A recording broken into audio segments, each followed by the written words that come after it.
Hello everyone and welcome. My name is Eric Coleman with Rommana Software and I'll be the moderator for today's webinar, Effectively Managing Your Requirements and User Stories using Rommana ALM by Dr. Meg Dehanna. We're excited you're able to join us today. Set aside an hour to attend this webinar. This webinar is sponsored by Rommana Software, the leaders in application lifecycle management technology. For more information on how Rommana ALM can help you or your organization, please visit rommanasoftware.com. This webinar is one of a series of free webinars offered by Rommana Software. Be sure to join us for the next webinar in this series, Feature-Based Project Management for Agile and Non-Agile Projects by Dr. Meg Dehanna on October 20th from 11 a.m. to 12 p.m. Central Standard Time. To learn more about this and other webinars in the series, go to rommanasoftware.com. You may submit your questions at any time by using your question box in your GoToWebinar window. Today's presenter will answer as many questions within the time allowed at the end of today's session. This webinar is being recorded and will be made available for viewing within 48 hours at rommanasoftware.com. At the end of today's webinar, you'll be asked to complete a short survey. At Rommana Software, we strive to provide the highest quality educational resources for the public and would appreciate it if you could take a few minutes to complete this short survey. I will now turn the webinar over to today's presenter, Dr. Meg Dehanna. Dr. Hanna? Thank you, Eric. Good morning or good afternoon, everyone, depending on where you are. Thank you for taking an hour from your busy schedule to be with me, and I will try my best to make it worthwhile for you. I promise I will not try to sell you the Rommana product or the Rommana ALM product, but rather I will give you some good understanding of requirements, user stories, scenarios, acceptance criteria, so that you can use that understanding with whatever tool you are currently using. I will show you the features or how Rommana ALM actually supports those concepts, so that when you are looking at other tools from other vendors, you can compare. Because I do not want you to settle for any less than what I am going to show you. Tools need to help you do a good job, and they need to support everything you want to do in your project. So let's first make sure we understand those concepts, because it's been always my opinion that you have a methodology that you want to use, and then you look for a tool that supports that methodology. All right. Now, before I start, I really want to take you to this simple chart that shows you the different components of Rommana ALM. In the middle here, there is the Rommana repository, and this is a database. This is a SQL Server database. And around this database, there are a number of things here. Let me just get this out of the way. A number of things here. The top one here is the requirements and the user story component. This is where we do all the work with the requirements and the user stories, and that's where I am going to be spending the 1 hour today. Everything that has to do with project management is here, and next week I'll be making the presentation on feature-based project management, because Rommana ALM follows, it's a very unique approach to project management. It is the approach that I call the new discipline for project managers. The way we manage projects, whether they are agile or not, the way that Microsoft project allow us to do, it's just not the way it's supposed to happen. I will show you next week how to do project management based on features and deliverable features. Anything that has to do with test design and test management and your test cases and your test sets and the execution and the status is right here. When you execute tests and you find problems and you write bug reports, all the bug reports and the issues and the enhancements are handled here in this issue management component. All right. Rommana also has a component that supports use cases if your project is using use cases. It also has a very strong support of document management. All documentation that has to do with the project of any nature, the reviews, the approval, the revisions of documents are right here. But of course, it's all connected. By the way, those are not separate tools. They are tools that fully integrated. That's why we believe that Rommana ALM is a leader in what? In integrated application lifecycle management. Not just application lifecycle management, because you can imagine there are vendors who can bring a bunch of tools that are standalone tools and they just package them together and they say this is ALM. No, in our opinion, an ALM must be fully integrated, right? So those are not standalone tools. They are all working together. So from the requirement component, as you're going to see today, you can click on a requirement or a user story and you can see a document that gives you more details about that. This component down here is collaboration management, and this is the strongest piece of Rommana ALM, because whether your project is agile or not, you got to do a lot of collaboration. So in this collaboration management piece, people can talk to each other, can review requirements or user stories, can review tests, can talk about anything along, within the project. Rommana ALM has a number of integrations here. We integrate with Jira and Bugzilla, and that's only if you do not want to use the Rommana issue management to keep track of your bug reports. We get a number of clients who have been using Jira for a while, and now we implemented this, and some other clients using Bugzilla. So this means that when you test and you execute tests and you write a bug report, you can actually go and write the bug report within Jira and Bugzilla. But the integration here is allowing you to link a bug report or an issue report in Jira. You link it back to the test case that failed within Rommana, and you link it back to the requirement or the user story. So the traceability is going from the bug report in Jira to the test case here, to the requirement here, and many other pieces. The same is true with Bugzilla. All right. For automated test execution, Rommana is also integrated with the UFT from HP, which used to be called the QTP. Now it's a unified functional testing. And this integration helps you push your automated script from this test management piece and to get it executed in UFT, and the results are pulled back into the test management component. This way you can produce your reports based on the execution within UFT. The last piece of integration is with SVN, the subversion code control. This is a code version control where developers will put their code, because in Rommana ALM we strongly believe that every piece of the user story, every acceptance criteria, every scenario, and every requirement must be linked back to the code that was written to implement that.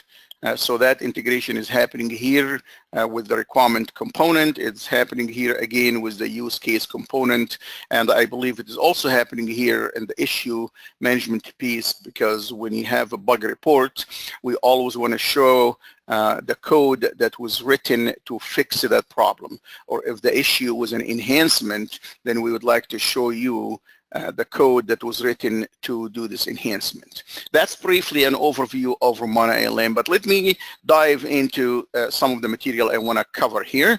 I have few facts for you here that you might already know about requirements and user stories, and those are about the incompleteness of requirements. Requirements, as they are written by our business analysts, regardless of how experienced the business analyst is, or user stories as they are written by our product owners or anyone else, they're very incomplete.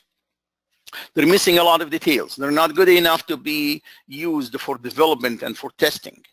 Good. All right. So when we get those requirements, those incomplete requirements or those brief user stories, what happens?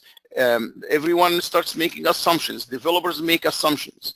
The tested team makes assumptions about the missing details. And the trouble that I mentioned about making assumptions is that many of us make assumptions without knowing that we're making assumptions. So we need to kind of get those assumptions out of the way. We cannot possibly build our systems and our test cases based on assumptions. We cannot do this. That's why I always come back and say assumptions, whatever assumptions you made, always remain invalid until you validate them. So this is the result that I've seen over the years based on my experience. If we just test it based on the user story or the requirement, we are not testing more than 50 to 60% of what's supposed to be tested. Okay, trust me. Not only that, if you try to measure your code coverage, which is the amount of code that has been actually tested, you'll find that your code coverage is very low. And why is that again? Because developers have put a lot of code that you are not aware of. As I always say, you cannot test what you don't know. So there is always a gap between what developers are writing in terms of code and what testers are writing in terms of test cases. And we are never able to test everything developers are writing. So I am presenting to you the problem, and this problem is there whether your project is agile or not. Certainly that gap is minimized or reduced when your project is agile, but also if your project is sort of enforcing a lot of collaboration between development and testing. We hear about collaborations all the time. We hear that agile projects are supposed to support a lot of collaboration, but I have seen collaborations in almost every agile project that I've been working with. That's not the collaboration I'm talking about. The collaboration I'm talking about is really about, have I tested everything the developer have written? Is there any code that the developer have put there that our tested team is not testing? Because that goes down to code coverage. And the larger the gap it is, the lower the code coverage is going to be. I just want you to be aware of the code coverage issue, and code coverage is the most serious problem we have in our projects. Now, if you want to talk about what is a good requirement or what's a good user story, I put for you here 6 characteristics. In fact, if the first 5 are achieved, then the requirement or the user story becomes testable, which is number 6. And I can go and explain what each one of those is. This slide is taken from my courses on requirements and user stories. So very quick, I can explain that. Unambiguous, for example, means that the requirement is has only one interpretation by everyone. If you give the requirement to 10 different people, then the 10 different people can read and understand and interpret the requirement the same way. Now, there is no requirement like that, by the way. There is no user story like that. The completeness has to do with details. A requirement must not be missing any details. Well, guess what? All requirements, all user stories that I have seen, including the ones that I write, are always missing details.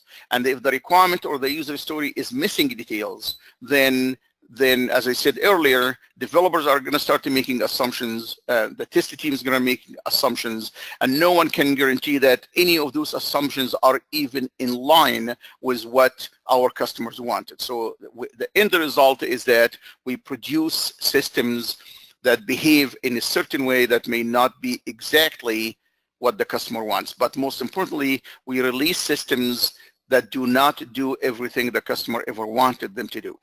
And that's because the user story did not say everything and the requirement did not say everything. I can speak to consistency, and the consistency is talking about no contradiction in the way the requirement is written. My apology that I don't want to take the time to explain each one of those because I spend a lot of time with them in my courses, but I wanted to give you an idea about what would be the characteristics of a good requirement. Of course, if you were to look at the IEEE standard for writing requirements and requirement documentation, they will give you a list of 9 things, and you can read about those absolutely. But I decided that not all 9 characteristics are critical for the testability of the user story or the requirement. Besides, also many of those 9s are not applicable to user stories. So I just decided to give you the 5 or 6, actually I refer to them as 6, but really 5, because a user story or a requirement becomes testable only if the first 5 have been achieved. All right, so what happens normally in projects is that developers or the test team takes a requirement and they start writing their test cases. And developers do something similar. They take a requirement, of course, they try to understand it, they try to ask as many questions as possible, and then they start writing the design or the code. As some of you have already have seen this from me before, I'm going to have to say this does not work. This does not work either. So let's not do that.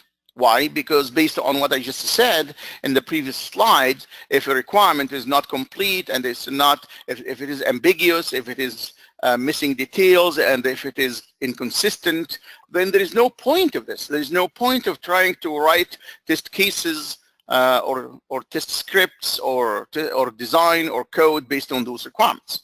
And if some of you are willing to say, well, we really don't use requirements, or actually some actually might say that is why we don't use requirements, we use user stories. Well, I have news for you.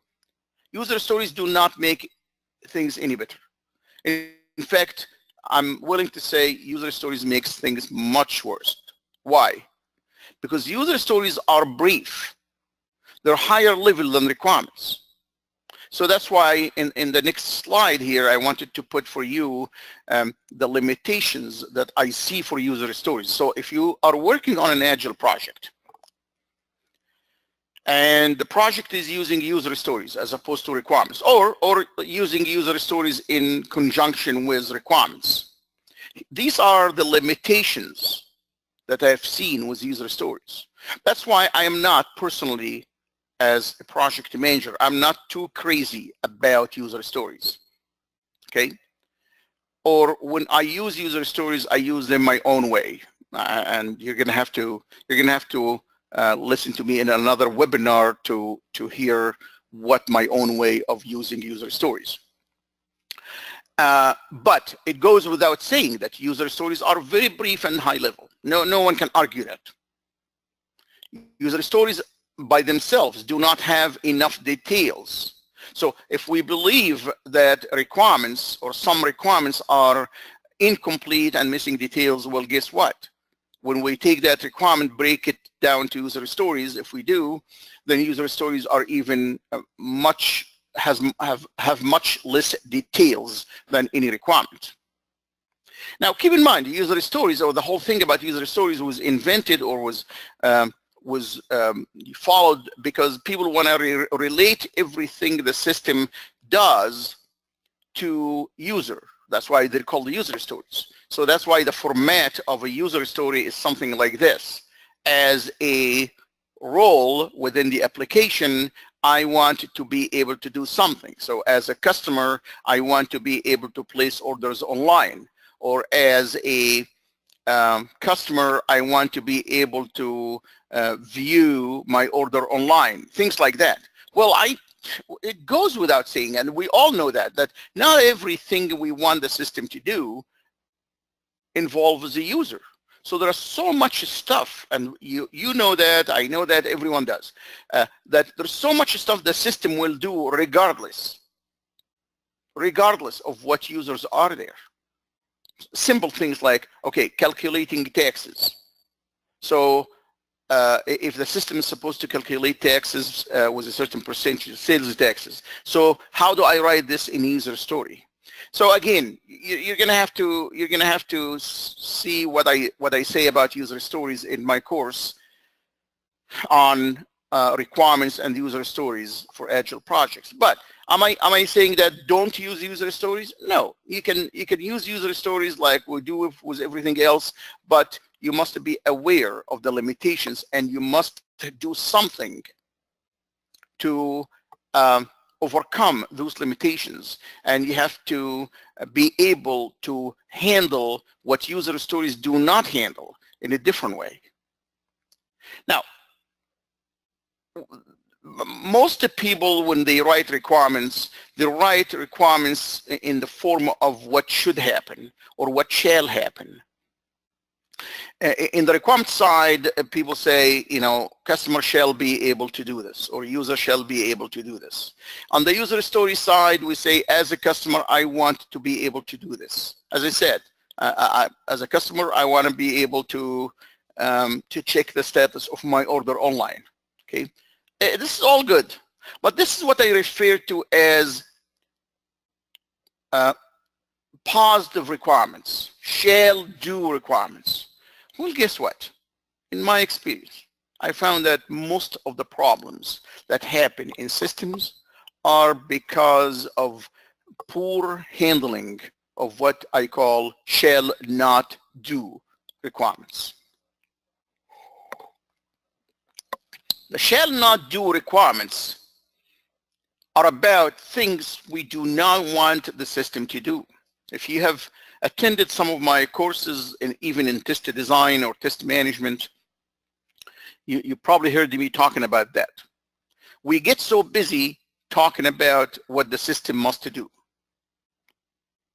or what the system shall do, and we forget completely to focus on what the system must not do.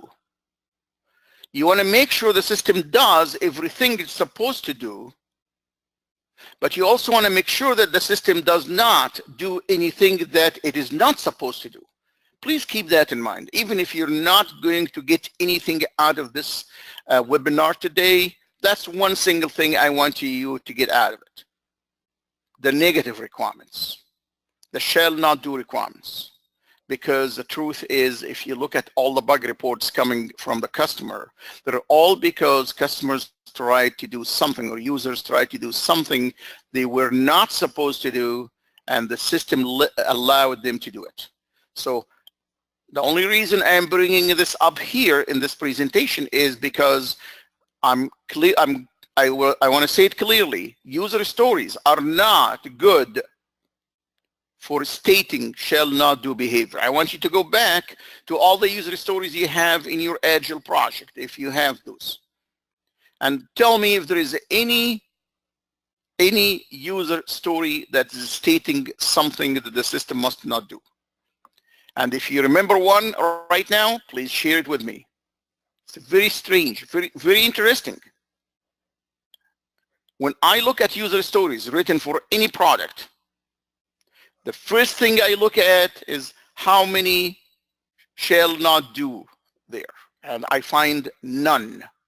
And I say, well, you are going to produce a system that does what's supposed to do. But also the system is going to do many other things that it is not supposed to do.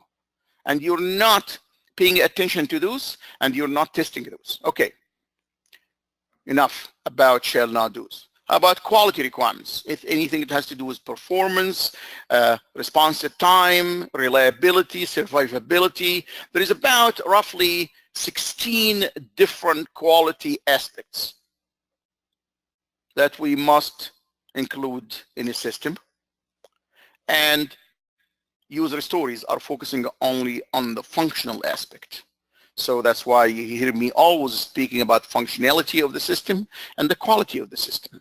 And of course, unless you're smart enough and you found a way to tweak the user stories. Again, one more time, remember, I am not saying user stories are bad and do not use them. I am just saying that when you use user stories, it's like anything else. You get carried away with doing something and you forget completely that what you're doing is only one out of 20 other things that you're supposed to be doing. Okay, so sure, go ahead and use user stories for function, but be aware that user stories are only focusing on quality, sorry, on functionality. And you must have another way to deal with the quality aspects of the system. I'm going to show you how to do that. All right. So here's what I'm suggesting on a very high level, by the way, whether you are dealing with requirements or user stories or use cases or models, and the models here are things like decision tables, data models, process models. I mean, this is long discussion here. So it doesn't matter what you have. You got to have some collaborative discussion about the model or the form of the requirement you have here. And you got to build the scenarios. Okay, I mean, this is a 10,000 feet view, 10,000 feet high view of the methodology I've been teaching people. And then you start building your scenarios, as we're going to see, and then you start validating those scenarios. And after that, those scenarios will be used by developers to write their design and their code, and the same scenarios will be used by the test team to write the test cases and test scripts and everything else. Okay, this is what I refer to as the scenario-based development and testing. But if you were to follow this, you'd have to make a lot of changes to the process you currently have. That's why in a little bit, I'm going to show you how to integrate this into your existing process. Keep in mind, we're going to come later on to the Rommana tool itself and show you how to do this. Now, of course, what's the difference between acceptance criteria and scenarios? Here is my definition of a scenario. A scenario is a condition or a situation that could possibly happen in production, okay, that the system must react to. And scenarios can be positive scenarios or normal scenarios, things that happen normally, we know, but also there are some other negative scenarios, and those are things like, as I said earlier, shall not do. A user is trying to do something that they're not supposed to do, or a user is trying to use invalid data, or even some abnormal or extreme or uncommon condition that happen in the system. That's where I see the value of scenarios. Acceptance criteria are not like that. If you are working on an agile project and you're using user stories and acceptance criteria, I can assure you 100% that acceptance criteria do not do what scenarios do. That's why every time I go to a company to teach them the concept of scenarios, and I look at their acceptance criteria, and I try to help them reconcile their acceptance criteria with scenarios, they end up by saying, no, acceptance criteria is something totally different. We're going to keep it alone, but we're going to use scenarios because scenarios gets it down to what actually is going to happen in production. Let me tell you something important. If you are not building systems to handle scenarios and the conditions that could possibly happen in production, then you're wasting time. Then you're setting up yourself for failure. A system we're putting out to our customers must always handle every possible condition and every possible situation that can possibly happen in production. And the more scenarios, the more conditions and the more situations you can handle, or that your system is handling, the more reliable and predictable the system is. This is all about reliability of the system. I am not sure if acceptance criteria help me do the same. I'm just giving you a chance here to rethink acceptance criteria. And I'm happy if any one of you comes back and say, yes, our acceptance criteria are great. They cover everything. We feel that if we test for our acceptance criteria, then we are going to put out very reliable systems. I'm happy with that. But I doubt that this is going to be the case. We work with acceptance criteria only because they are part of user stories, although many agile projects do not use acceptance criteria. So what am I suggesting? I'm suggesting that you use one of those processes depending on what works better with your company or with your project. But most importantly, stick to that process. So one alternative is option 1 here. You take requirements, you break them down to user stories, and you build the acceptance criteria. And that's a typical approach that is used in Scrum. However, I am saying that this is not always good because of all the problems I spoke about with respect to user stories and all the limitations of acceptance criteria. Another approach is to take what I suggest on is instead of coming up with acceptance criteria, you come up with scenarios. And there's a big difference between acceptance criteria and scenarios. Scenarios are very detailed. An example of a scenario would be something like, for example, someone is trying to place an order for more than one item. Some of those are available in inventory and some of them are not. Do you wanna make sure that the code handles a situation like that? Again, a customer placing an order for multiple items, some items are available in inventory and some are not. If your acceptance criteria are on that level of details, then I'm okay with it. But based on my experience with acceptance criteria, normally they are not. So you want to test for that level of scenario. I mean, if you really are too crazy about acceptance criteria, then you can keep them and you can take option 3. You can do requirements, user stories, but then you follow your process to come up with an acceptance criteria, with a set of acceptance criteria, but then you're going to find out that those acceptance criteria are not detailed enough. You break them down to scenarios. I was at a company about 2 weeks ago, and they wanted to do the other way around. They felt that their acceptance criteria are detailed, but they're having a hard time coming up with them. So they felt scenarios can help them before acceptance criteria. But again, that's why I keep saying you're going to have to follow the process that works with your project. So with that being said, after I understood how those teams in that company I was at are doing their agile projects, I did recommend that they do the user stories, they come up with the scenarios first, and then they come up with the acceptance criteria. As long as you understand the difference between those. Now, of course, the last approach is a simple one, which works more in a non-agile project. Because remember, all these 3 approaches assumes that you are using user stories, which implicitly assumes that your project is agile. If your project is not agile, then you're not going to be using user stories. So you're going to do the thing that I've been teaching the world for the last 20 years, which write your requirements, break your requirements down to scenarios. Okay? Pick whatever works with your project and continue to use it. Now, these are the concepts I want to explain to you so far.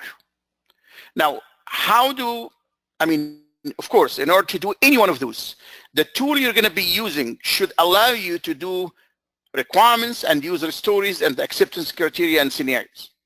And so that's why I come back and say a tool must support the methodology you want to follow.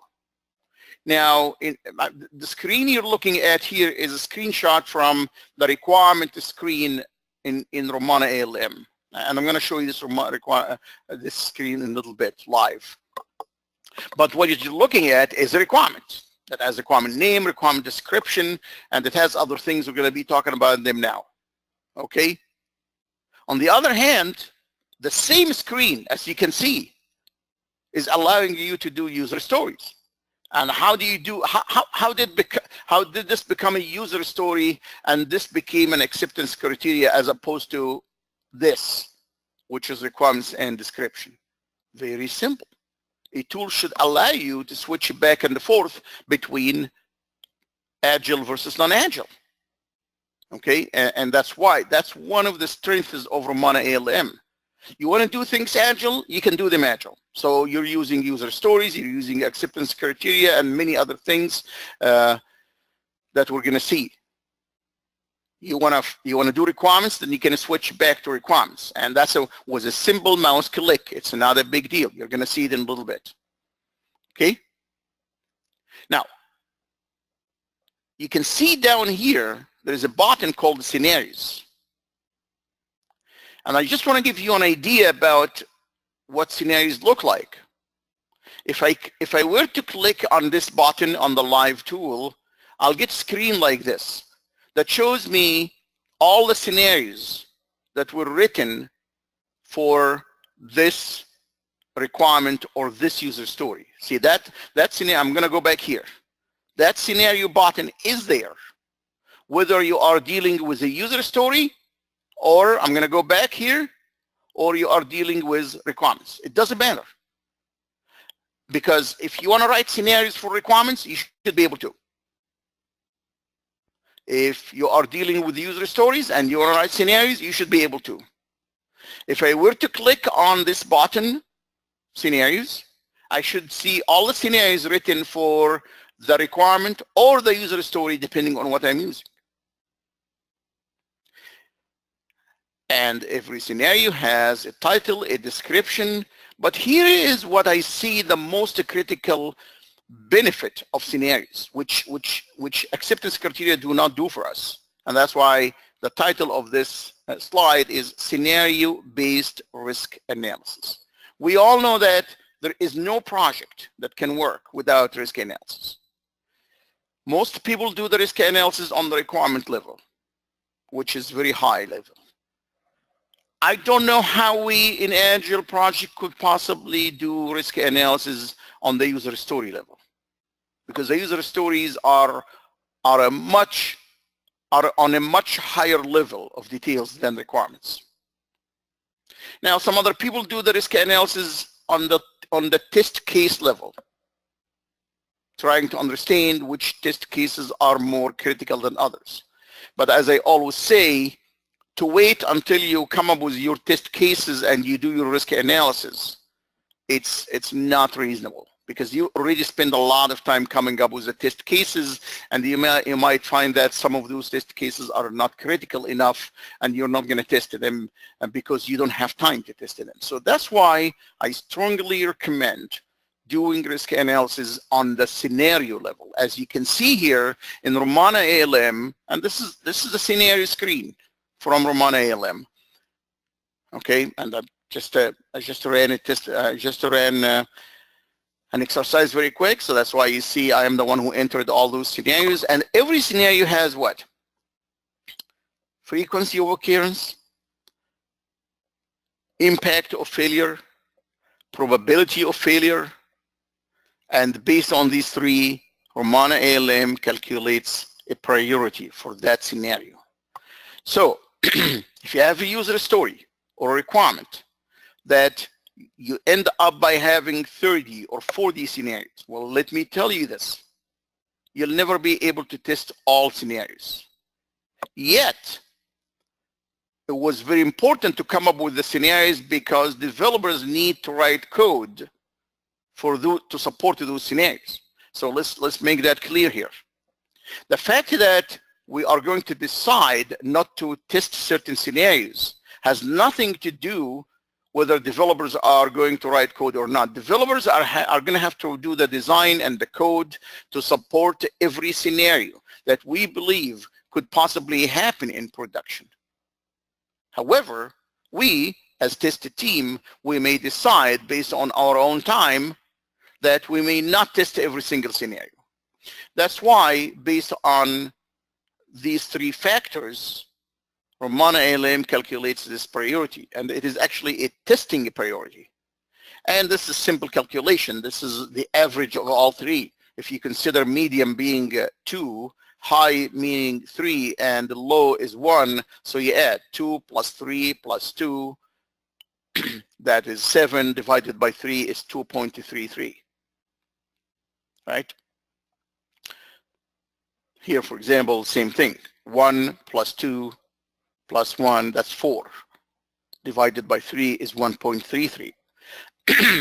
This is how I've been teaching people risk analysis for years, and it works. This model works. Okay? So now you've got a bunch of scenarios, and every scenario has certain testing priority. Then if you sort to that sheet on the priority, and of course you can see, you can click on here on the live tool, and it sorts that list. When you do that, you can bring all the scenarios with the higher priority at the top. You can decide to choose, for example, scenarios that are 2.0 and above, and you say, I am going to focus on testing those scenarios, and if I have time later on, I can come back and grab some of those scenarios that are below 2.0 and above, below 2.0. However, so the interesting thing here is that you only write test cases for those scenarios that you decided to test at the moment. The rest of the scenarios that you are not going to test, or at least you decided for now you're not going to test, you don't have to write test cases or test script for them. And I can tell you what you could possibly do with those scenarios. I mean, you could leave them alone, meaning that you're not going to test them because you don't have the time, or you could test them using our ad hoc testing method, which is very much exploratory / ad hoc, which means that you still test them, but you don't test them with the same level of rigor as the other scenarios that you found that they are higher priorities. Or you could share them with developers and let developers test them. There's a number of things you can do. The only thing I'm giving you in this screen is that you must do risk-based analysis on scenarios, not on test cases, and not on requirements, and not on user stories. So that's where I can see the value of scenarios. Another value of scenarios, of course, is the concept of the fact that scenarios can be positive and negative. I've never heard anyone saying users acceptance criteria can be positive or negative. Okay, and those negative scenarios are very critical for negative testing. Those negative scenarios are things, as we said, like shall not do's, abnormal and extreme conditions, or when users try to use invalid data. That all gives you negative scenarios. All right. I have 2 slides here of what I consider critical features when you are looking at a tool that supports user stories and or requirements.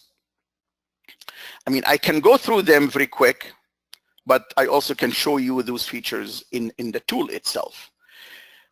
Excuse me.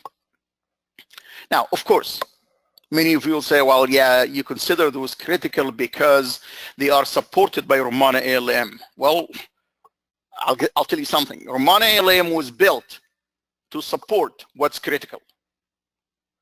If any tool is going to claim that they're doing a good job in user stories and requirement management, then they must support those.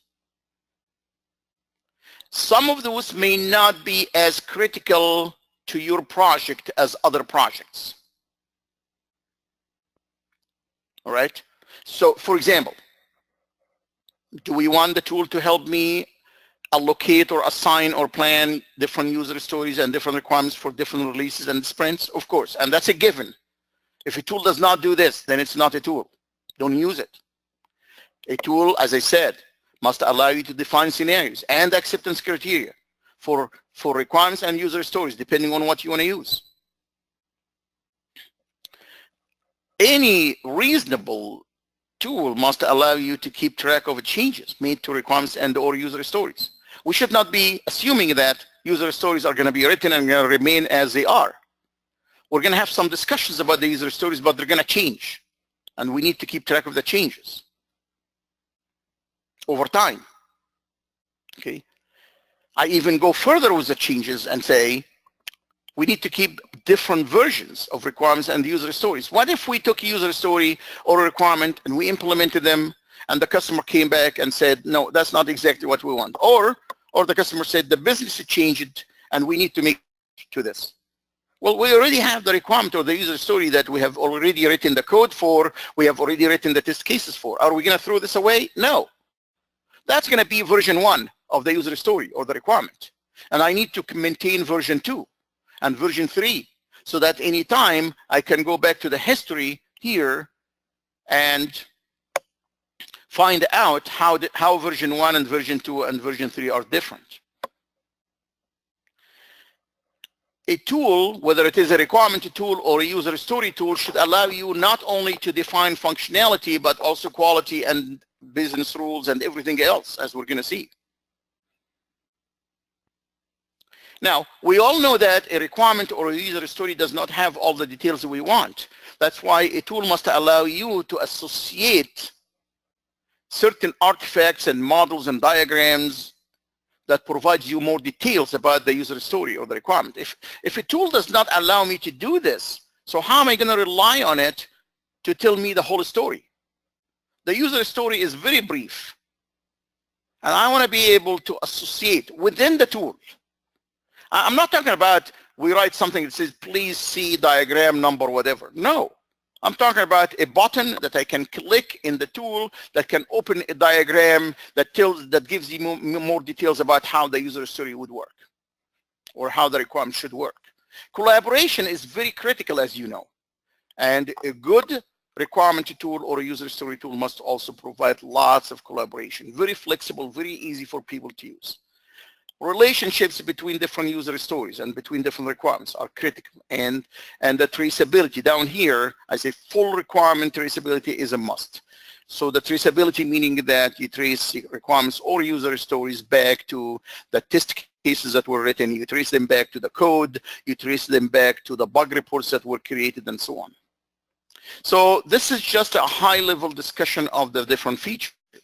And I have more features here for change management, because when you're talking about user stories and requirements, you cannot separate that from the change management. When things change in a requirement or a user story, that's what we refer to as a change management.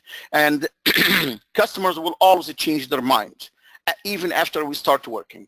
And you want to make sure to facilitate that the customer changes their mind. And you allow, of course, the term change request is an old term, and some agile teams do not even use it. And I say, fine. If you're not using the concept of a change request in your agile project, what are you using instead? How are you allowing customers to change their mind? Are you allowing customers to make a phone call to the product owner and tell them what they want, and the product owner comes to a meeting and tell us what the customer said? That's totally unacceptable. I don't run projects like that. Everything needs to be documented, because that customer that changes their mind today, they're going to change their mind next month. And we need to keep track of that.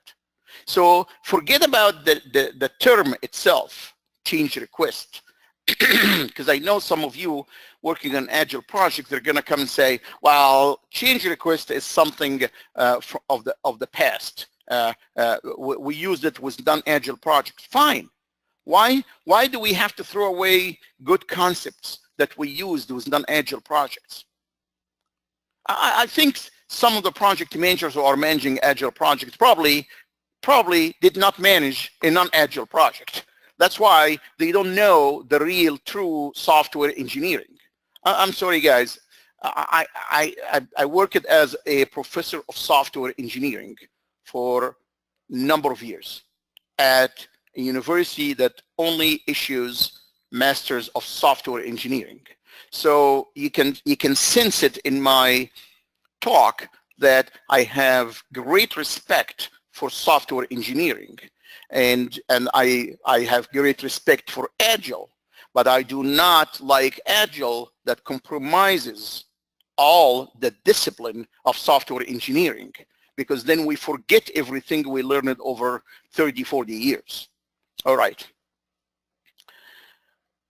You can certainly create new requirements or create user stories based on a change request submitted by a customer. Most importantly, you should be able, when a customer changed their mind and we have a change request, we need to find out how this change will affect everything else. And that's what I refer to as impact analysis. Okay. Now, I really want to be able to show you how Rommana ALM does some of that. So I'm going to actually go very quick and log into Rommana. So what you see in front of you, again, is the Rommana package itself. And when you actually either decide to try Rommana for free or you purchase Rommana, you get your own site. I mean, because it's Rommana is a totally web-based application. And let me tell you that it's available as a software as a service, which means you don't have to install anything on your machine, or you could actually install it on your Windows server. So when you use Rommana as a service, this is how it works. You get a website like this, and I'm just using a username here, and you can tell from the last name, he's someone related to me, but that's, okay, so I just, okay. So now when you log into Rommana, you can log as a project manager or as a site manager. I'm not gonna get into that. Site manager will give you a lot of privilege to do a lot of things with the site itself. So I'm gonna go ahead and log in as a project manager. Okay. Now, when I log in as a project manager, I start seeing everything we have. We have the products here on the left. I have a product called airline reservation. I have actually a product called Rommana ALM. I was testing here a couple of weeks ago, and I just decided to create a product called our next product. So the blue boxes here are products or systems, if you will.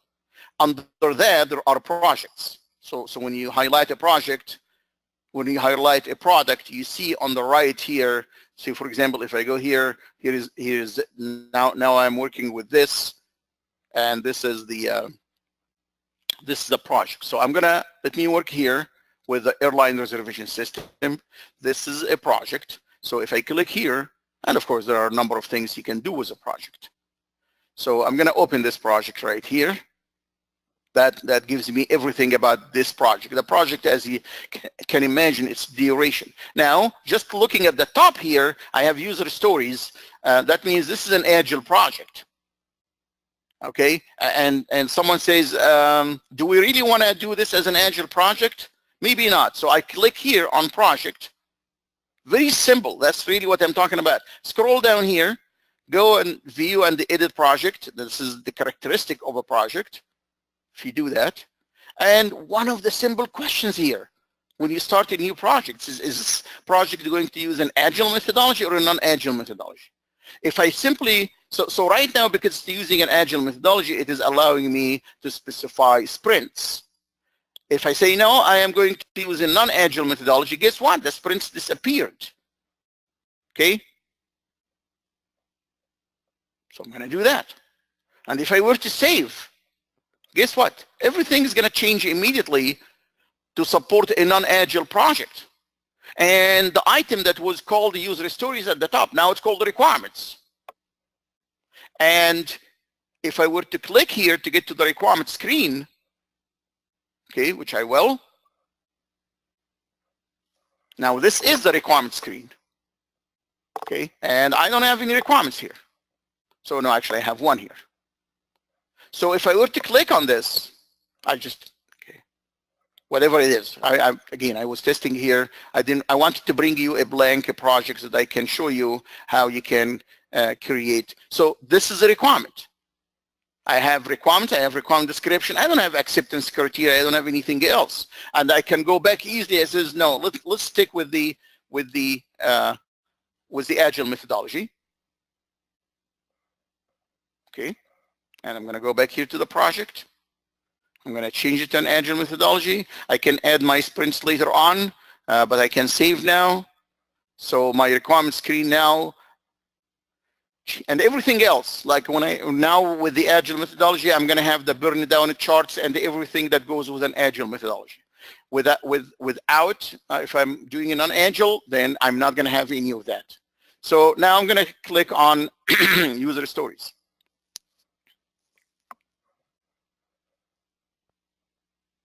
And I have only 4 minutes left. So as you can see now, a user story can be functional user story, or can be quality user story, or can be almost anything. Under quality here, as you can see, I have 16 different things here, but I also can add anything I want. Okay, from the project screen, I can configure this list. I can remove some of those. I can say I'm not going to have anything about reusability or safety or whatever, but I'm going to have also something called the business rules. I'm going to have something else called implementation constraints, whatever. So if I go here to functional, and I want to say, let me create a user story. So creating a child means that I'm going to create one under functional. So I say create child.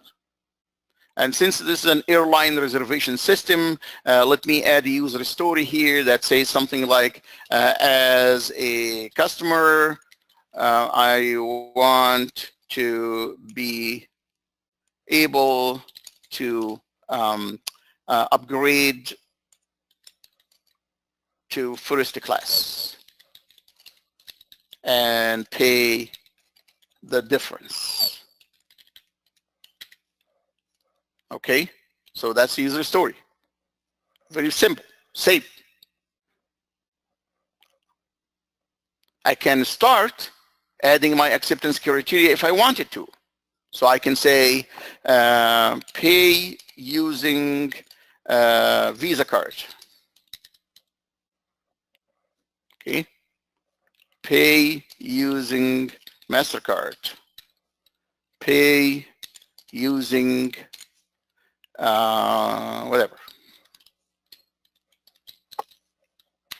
So I have my acceptance criteria there. Then I go down here. I specify my scenarios. At this point, because I don't have, you see those yellow dots, that means that there's something behind this. Well, I don't have yellow dots here. So I can click here now and start adding scenarios like that. So now this is my first scenario. When I click on that, it allows me to add scenarios. Okay, and so on. I mean, I don't know how much this tool is available for you to try if you want. On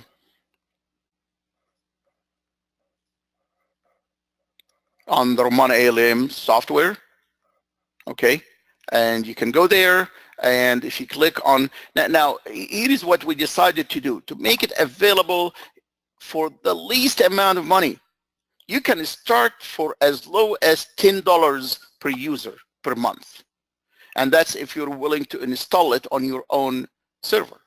If you do not want to install anything in your own server, okay, then you can use it on the cloud subscription, and that would be $15 per person per month. But that's only, you have to be careful here, there's only the requirement piece.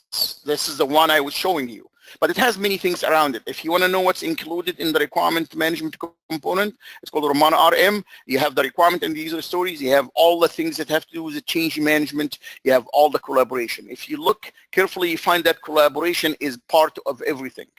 Now, the nice thing about it, as we say here, you select a package today and you upgrade tomorrow as your project needs a change. Because someone says, we just want to do the requirements. Because in the past, we used to sell Rommana as one piece that has everything, which we still do. It's at the bottom here. It's what we call the complete Rommana ALM. The complete Rommana ALM, you can acquire it for as low as $50 per user per month. Or if you were to install it in your own servers, it's $35 per user per month. But of course, in this case, you have to add the technical support, because if it is installed in your server and we serve you and we support you, then there's an additional. or we can even get it for unlimited. It's not per month, it's not per year, it's a one-time price right here. But the monthly subscription, whether it is cloud or installed, is giving you chance to try it for 3 months, for 6 months. And you decide if you want to continue or not. Maybe most people, after they try it for 6 months, they come back and say, no, we don't want to pay per month anymore. We just want to get one unlimited license. So we pay $9.95 per user, and but you get everything. Or the same is true here. If you're talking about only the requirements, $360 one time. $360. I mean, Microsoft Office is more expensive than this. This is one-time fee, by the way. Don't get me wrong. This is one-time fee. If you do not want to pay the one-time fee, you can go ahead and just do a subscription. And if you are one of those organizations who would like to install it on their own server, then it's $10 per month. So you have what, 5 users, pay $50, get it for 3 months, $150, and try it. You could certainly try it for free if you want to. Okay, we give you 14 days to try it for free. So these are the different packages, as I said. You can start with the Rommana RM, which is only requirements. You can add to it the testing management, and by adding the testing management right here. So you get the same 3 that you had before, but you add the testing management. You can take the testing management and also the issue management, which is a bug tracking piece, which is right here. So we anticipate that people are going to add things in an incremental manner, and we don't want you to be locked to a specific package. You can upgrade anytime. All right. My apologies that I've taken a few minutes beyond my time. I hope I gave you enough, and keep in mind, I did not want to switch to showing you Rommana and the packages until the last 15 minutes of the presentation, because I wanted to make sure to give you information that you can use in your projects regardless of whether you are going to acquire Rommana ALM or not. Okay. Please continue to come to our free webinars. That's a webinar that I mentioned and Eric mentioned earlier. That's a feature-based project management webinar next week. And want to thank all of you for being with me for this 1 hour, and I hope to continue to see you in our future webinars. Thank you. Thank you, Dr. Hanna, for your time today. And I want to thank everyone for joining us for today's webinar sponsored by Rommana Software, the leaders of lifecycle management technology. For more information on how Rommana ALM can help you or your organization, please visit rommanasoftware.com. Again, be sure to join us for the next webinar in the series, Feature-Based Project Management for Agile and Non-Agile Projects by Dr. Magdi Hanna on October 20th from 11 a.m. to 12 p.m. Central Standard Time. To learn more about this and other webinars in the series, go to rommanasoftware.com. You can follow Rommana Software on Facebook, Twitter, LinkedIn, and YouTube to find out more information about Rommana Software and news, events, and promotions. Thank you again for joining us today, and have a great day. Thank you, Dr. Hanna. Thank you, Eric.